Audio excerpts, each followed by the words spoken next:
दिल्ली में जिंदा जल गया पूरा परिवार, सिस्टम सोता रहा। क्या है पालम फायर का पूरा सच, आज इस वीडियो में जानेंगे।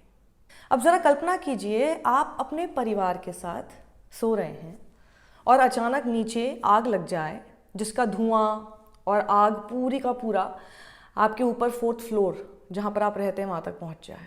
अब आपके पास सिर्फ 2 विकल्प हैं, या तो अंदर उस आग में जलकर मर जाओ या फिर 4थे माले से नीचे कूद जाओ, जहाँ भी बचने का बहुत चांस है नहीं, लेकिन वो चांस आपको लगता है कि आग में जलने से बेहतर है।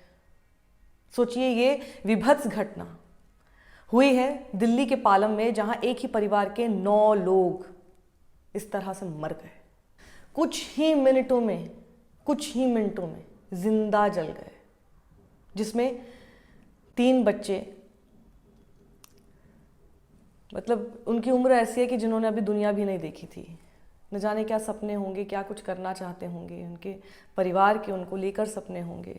परिवार में वो लोग भी नहीं बचे जो कि अपने बच्चों को लेकर सपना देख रहे थे। किसी की उम्र 15, किसी की 6, किसी की 3। कितना दर्दनाक रहा होगा, मुझे बताने में भी समझ नहीं आ रहा कैसे बोलूं। नाम पहले सुन लीजिए। राजेंद्र कश्यप, जो आम आदमी पार्टी के कार्यकर्ता हैं और राम चौक मार्केट एसोसिएशन के अध्यक्ष हैं।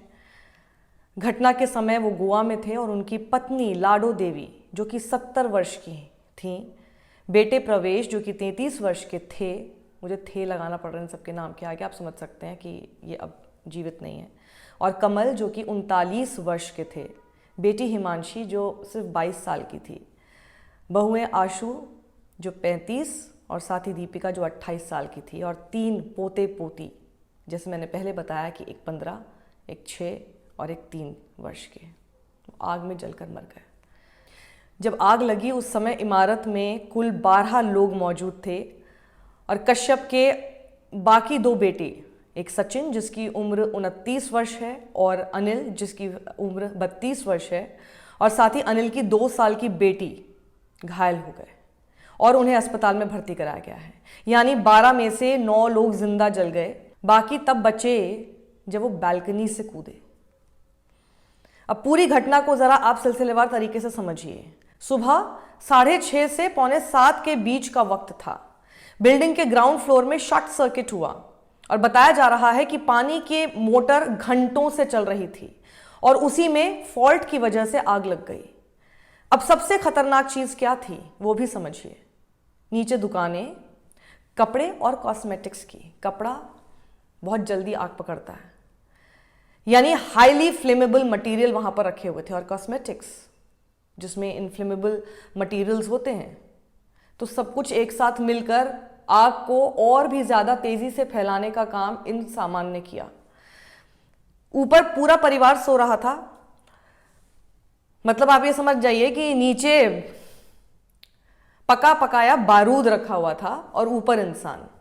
और कुछ ही मिनटों में, मतलब आग तो आपको पता ही है ना, बोलते हैं ना कि आग की तरह तेजी से फैल गई। तो आग इतनी तेजी से फैलती है कि कुछ ही मिनटों में उसने पूरी बिल्डिंग को अपनी चपेट में ले लिया।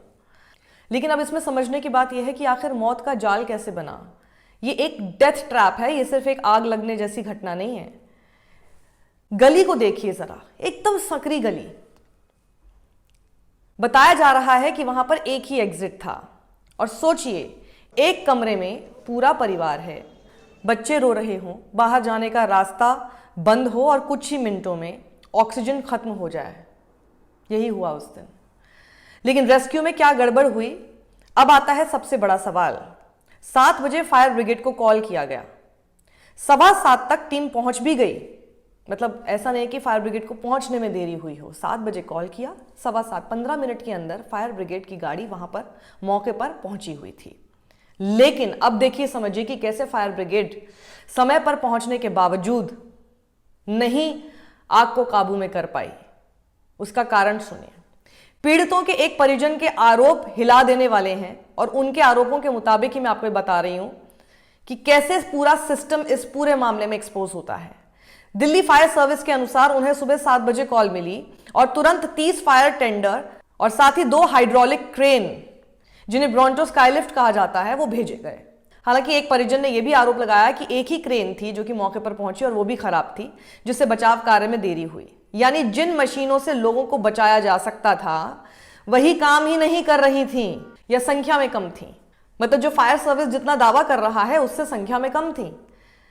अब आप सोचिए, अगर ये मशीन समय पर काम करती या जितनी जरूरत थी उतनी संख्या में वहां पर मौजूद होती तो क्या ये आग पर काबू नहीं पाया जा सकता था? बालकनी में फंसे लोगों को बचाया जा सकता था। ये 9 लोग हो सकता है आज हमारे बीच होते और जीवित होते। इसलिए मैं कह रही हूं कि ये सिर्फ एक हादसा नहीं है बल्कि पूरे सिस्टम का फेलियर है, जिसे कभी कोई, मतलब मैं क्या कहूं, इस बारे में कोई सोचता ही नहीं है। हमारे देश में आज की हालत ये हो चुकी है, खबर मैं आपको आगे बताऊंगी, लेकिन इस बीच मुझे एक थॉट यही आ रहा है कि देश का मीडिया किन मुद्दों पर चर्चा कर रहा है जरा देख लीजिए। देश की जनता किन मुद्दों पर जाकर वोट करती है वो देख लीजिए। देश की जनता आग बबूला होती भी है या नहीं होती अपने सिर्फ बेसिक नीड्स के लिए, वो आपके सामने है।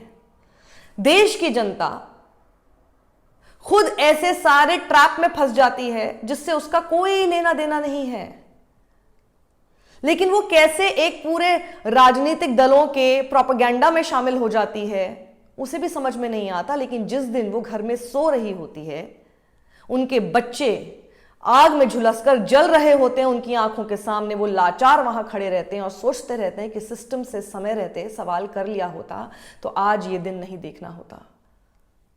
और आज जब हम ये सवाल कर रहे हैं, कितने दिन तक ये सवाल चलेंगे ये भी नहीं पता मुझे, क्योंकि आप फिर से भूल जाएंगे सब कुछ और उन सब बेमानी मुद्दों पर आकर फिर एक दूसरे से झगड़ने लगेंगे।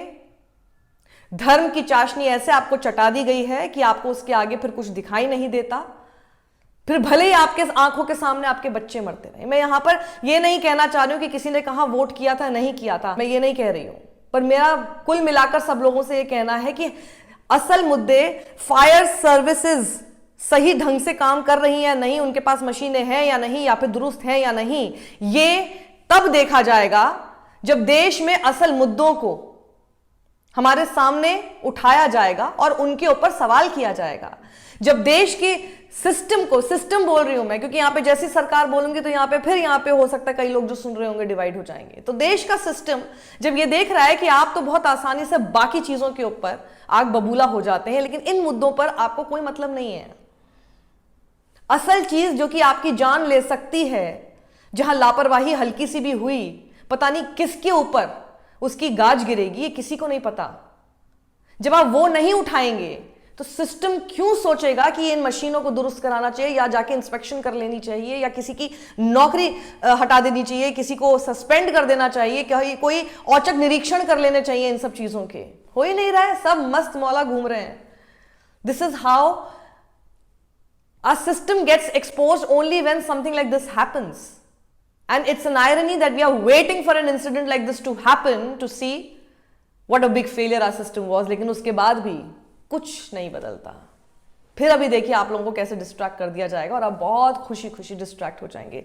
ये खबर बताते हुए मुझे बहुत अफसोस हो रहा है कि हमारे देश की राजधानी में ये सब चीजें हो रही हैं। सोचिए अगर देश की राजधानी में हमारी फायर सेफ्टी सर्विस ठीक से काम नहीं कर रही हैं तो बाकी और अंदर के जो दूसरे राज्य होंगे या फिर जो छोटे शहर होंगे या गांव देहात होंगे वहां पर तो क्या होगा। अब जरा हम देखते हैं कि नेताओं की प्रतिक्रिया इस पर क्या है बनाम ग्राउंड रियलिटी क्या है। घटना के तुरंत बाद नरेंद्र मोदी ने मुआवजा घोषित किया और वहीं अरविंद केजरीवाल ने फायर सिस्टम पर सवाल उठाए और संजय सिंह ने कहा क्या लोगों की जान की कोई कीमत नहीं। लेकिन हर बार यही होता है, हादसा, बयान, मुआवजा और फिर भूल जाओ, जैसे मैंने कहा। पर सिस्टम जस का तस बना रहता है और उसी तरह से सोता रहता है। हादसे और हादसे होते रहते हैं और इन हादसों से कोई सरोकार या सीख तो लेनी ही नहीं है। जैसे हमने कसम खा रखी है, गलती से भी सीख नहीं लेंगे इनसे। अब जरा मैं आपकी नजर डाल लेती हूं कि हाल में कुछ आग के ऐसे और मामले कौन से हुए हैं। 15 मार्च को देखिए महरौली के दस्तकार नेचर बाजार में आग से लगभग 40 दुकानें जल गई थीं। 15 मार्च बदरपुर में एक बुजुर्ग महिला की आग से मौत हो गई। 12 मार्च उत्तम नगर के मानसा राम पार्क में झुग्गियों में आग लगी, लगभग 80 झोपड़ियां जलकर खाक हो गईं। 4 मार्च को सदर बाजार में प्लास्टिक खिलौनों के गोदाम में आग से 2 लोगों की मौत हुई। 9 फरवरी हजरत निजामुद्दीन औलिया दरगाह के मुख्य सेवक की दम घुटने से मौत हुई। 1 जनवरी को जामिया नगर में एक 72 वर्षीय महिला की आग से मौत हुई।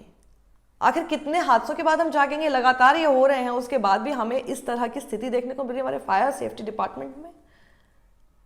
लानत है। समय पर पहुंच के क्या करोगे जब आपके पास मशीन ही नहीं है और पूरी संख्या जितनी चाहिए वहां पर उतनी संख्या में आपके पास नहीं है। और इसीलिए अब इसमें असली समस्या समझिए। दिल्ली में हजारों ऐसी बिल्डिंग हैं जहां नीचे दुकान है और ऊपर घर है। कोई प्रॉपर फायर एग्जिट नहीं है, कोई अलार्म सिस्टम नहीं है, वायरिंग ओवरलोडिंग, और सबसे डेंजरस फायर ऑडिट सिर्फ कागजों में होता है। मतलब जब तक हादसा नहीं होता सब ठीक लगता है और जैसे ही आग लगती है पूरा सिस्टम एक्सपोज हो जाता है। और अब सीधे सवाल पर आते हैं, क्या हर 6 महीने में फायर ऑडिट मैंडेटरी नहीं होना चाहिए? क्या हर गली में एक स्मॉल फायर रिस्पॉन्स यूनिट नहीं होनी चाहिए? क्या फॉल्टी मशीन्स रखने वालों पर क्रिमिनल केस नहीं होना चाहिए? और सबसे बड़ा सवाल आप सबसे, क्या आपकी बिल्डिंग सेफ है? और नहीं है तो क्या इसके ऊपर ध्यान आपका नहीं जाना चाहिए और लगातार इसकी तरफ सिस्टम का ध्यान आपको नहीं खींचना चाहिए? आज ये परिवार खत्म हुआ है, कल किसी की भी बारी हो सकती है। हमारे टैक्स के पैसे कहां जा रहे हैं, ये सवाल आप नहीं करेंगे तो कौन करेगा?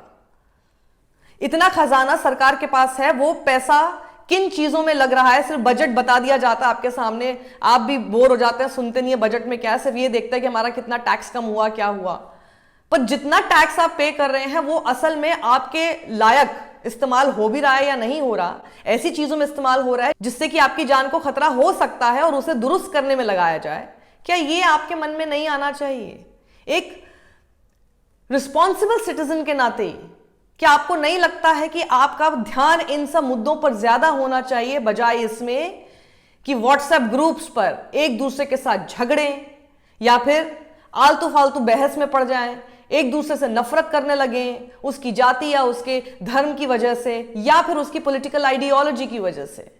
सोच कर देखिए जरा, आप सोचिए इस घटना के सामने आप जिन चीजों पर लड़ते हैं वो कितनी बौनी नजर आ रही हैं। और इसीलिए आग तो हमेशा विकराल रूप ही लेती है, लेकिन आग लगी क्यों, ये बड़ा सवाल है। और इसीलिए जिस वजह से यह आग लगी वो आग से ज्यादा खतरनाक है और वो है इस देश का पूरा वो सिस्टम जो कुछ करने को राजी नहीं है। सत्यमेव जयते।